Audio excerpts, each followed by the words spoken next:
What have I gone and done? I bought myself a U10 Pro Highland.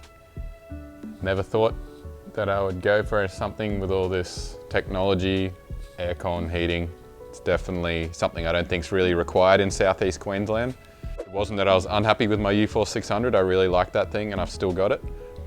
But what I really wanted to do is compare the difference between a mid-size and a full-size UTV. The 600 is definitely a lot smaller than the U10. Smaller engine, smaller physically as well. So I wanted to see what the difference was having a full-size one with full-size tyres, proper three-seater, everything like that. And the next question is going to be, well, why the Highland model with the doors, with the windscreen? There's obviously the U10 Pro SE model, which has just come out recently, and that's more of an open cab variant. And it just came down to weighing up the value for money for me. I think the U10 Pro SE is around the $23,000 or $23,500. I'll put that up on screen because I don't remember off the top of my head. And the Highland is up around just under $30,000, 29, or pretty much $30,000. What you're getting for that extra, say $6,500, $7,000 though, I could justify as being quite a bit of value. That being, you're getting doors, windscreen, rear windscreen, full HVAC system. I think it's got potentially a better CarPlay system. And the big one for me is it's got a proper alternator on the engine, whereas the Pro SE model just has a stator. So the proper size alternators to run the HVAC system, because it's all electronically operated. And having that alternator there, to me, was probably one of the key factors because it means you can run a lot more electrical stuff, lighting, running fridges, thermals, all that kind of stuff. You've got a full-size alternator there, so you're not risking overloading a little stator. So that was definitely a lot of the thought process behind it, and honestly, I just wanted to see what a full closed cab UTV was like. I'm very used to the open cab ones.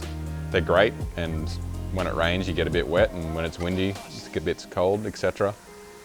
So I thought, is it possible to do what I need to do around the property and everything like that with a closed cab UTV? And then secondly, this rig, I'm sure of it, when you go on trips hunting when it's in winter and it's cold, you'll be saying, I'm so glad I bought that closed cab. So I guess the main point of this build and this sort of series with the U10 is we're going to be comparing a full-size, full cab UTV to the smaller open cab one. I'm going to say that the U600 is going to be the workhorse. That's your little unit that you'll use around the farm, and it's just going to do exactly what you need it to do without the bells and whistles.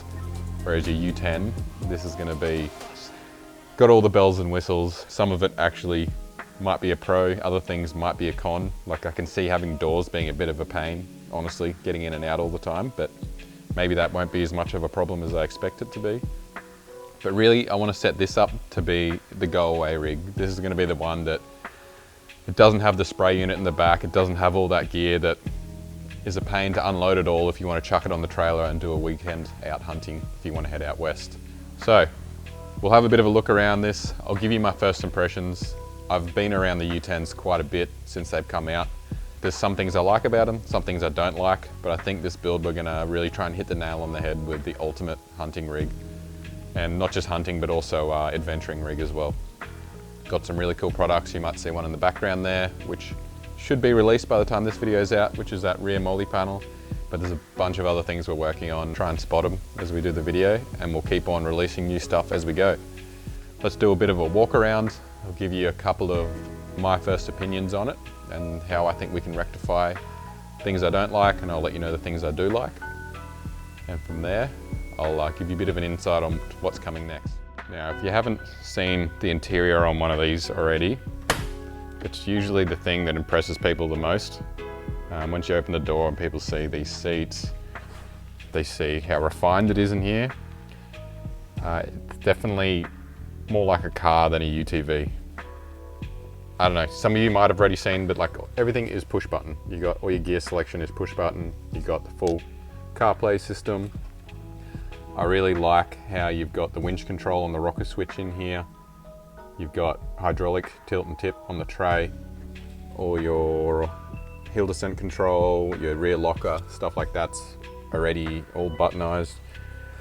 You got 4-wheel drive and then 4-wheel drive lock.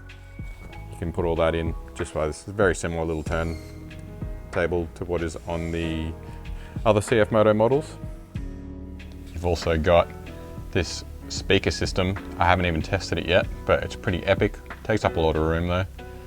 I'd say one of the big downfalls to the cab on the U10, doesn't matter whether it's the Highland or the SE or any of them, is there's not a lot of storage. You've got these small cup holders. You've got these little spots up above here. It's got your winch remote and stuff, but all in all, your glove box, there's not really anywhere to put bigger items. Hence why we've got this molly panel up here.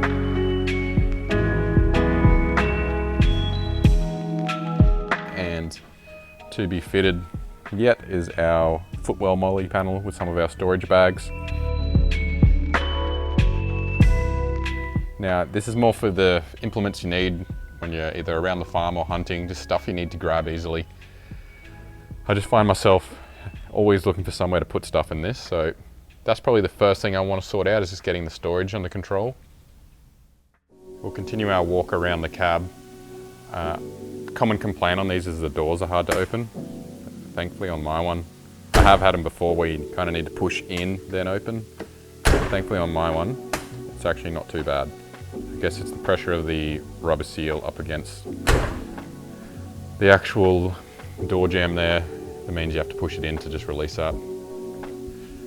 Overall, the fit on the doors is pretty nice. Can't see too many gaps. I have heard of a few of them leaking, but it looks like this one's been set up pretty nicely. We are running for the moment anyway, just because we've got a trade show coming, we're running a few of the genuine CFMOTO accessories. We've got the rear bar and the side steps.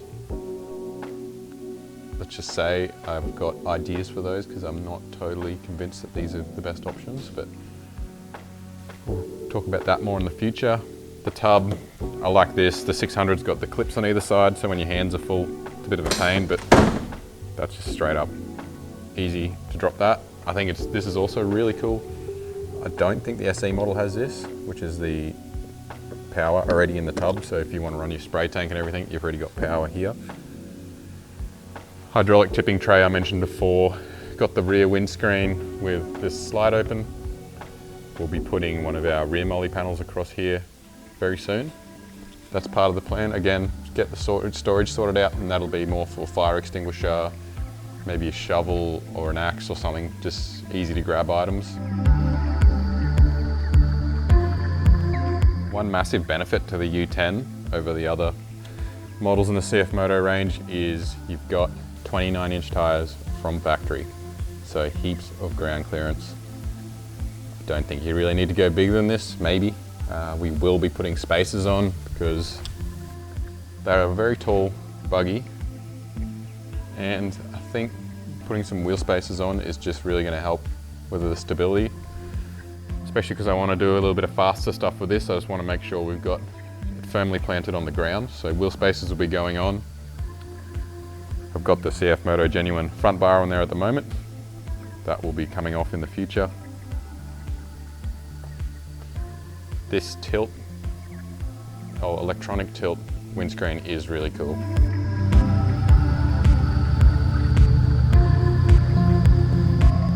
That's one thing I do like. I'm not sure how well it's going to seal though, because I do see some gaps in it. Let's function of it up here. Oops, I accidentally turned it off, not on. So you can see she comes down. Jury's out as to whether it's going to seal up awesome or not. I can see a little bit of light through there, but it might be okay. So I've probably covered off quite a few of the things I do like about it. I like the refinement in the cab. I like this windscreen being electronic. That's really awesome, I think. I'm yet to play around with a lot of the other functions like the CarPlay and stuff, so I'll keep you posted on that to see if it is nice to use or if it is a pain. Again, just having the little things like the winch, you don't need to grab the handle out. It's already got a rocker switch in there. Them little things I think are awesome. Now, things I don't like about it. I think for me, I'm not really that impressed with the clutching.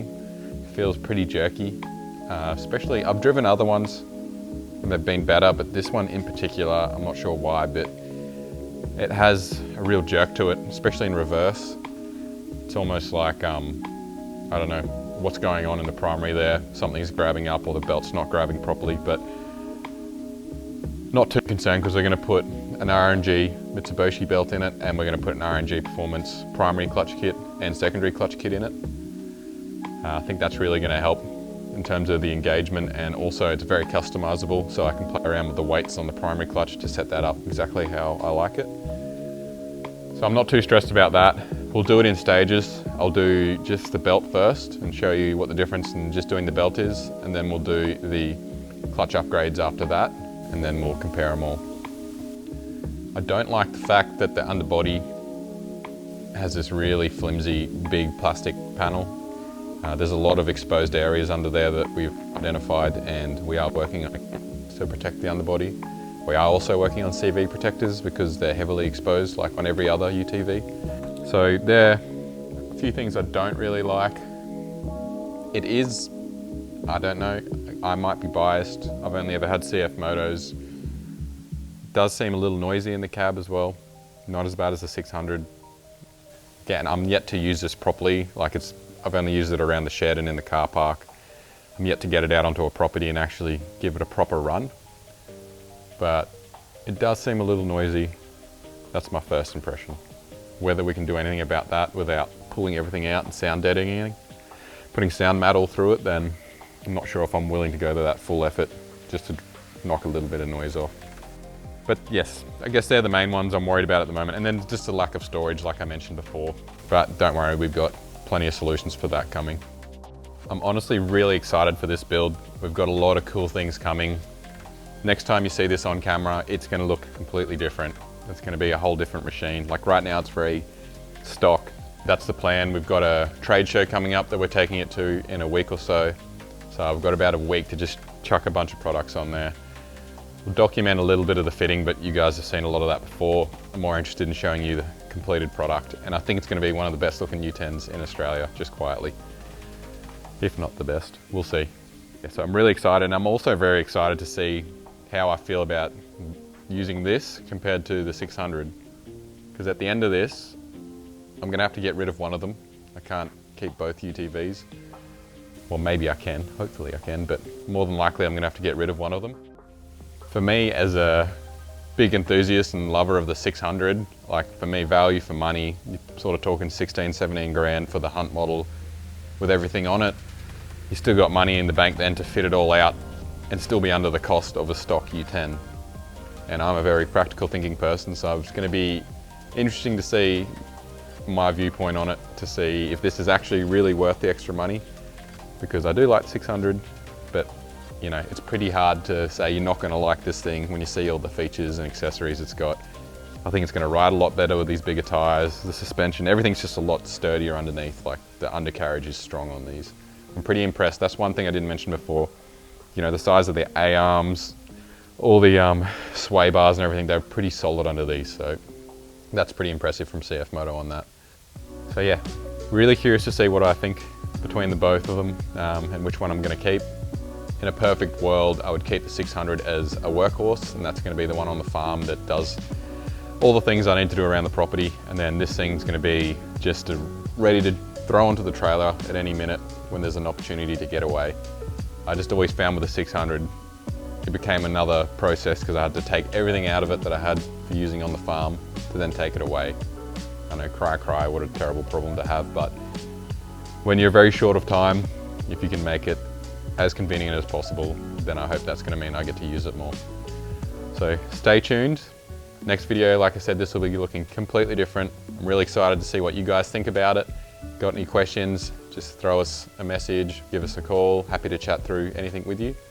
And thank you very much for watching. Please like and subscribe. It does help a lot to build the YouTube channel up.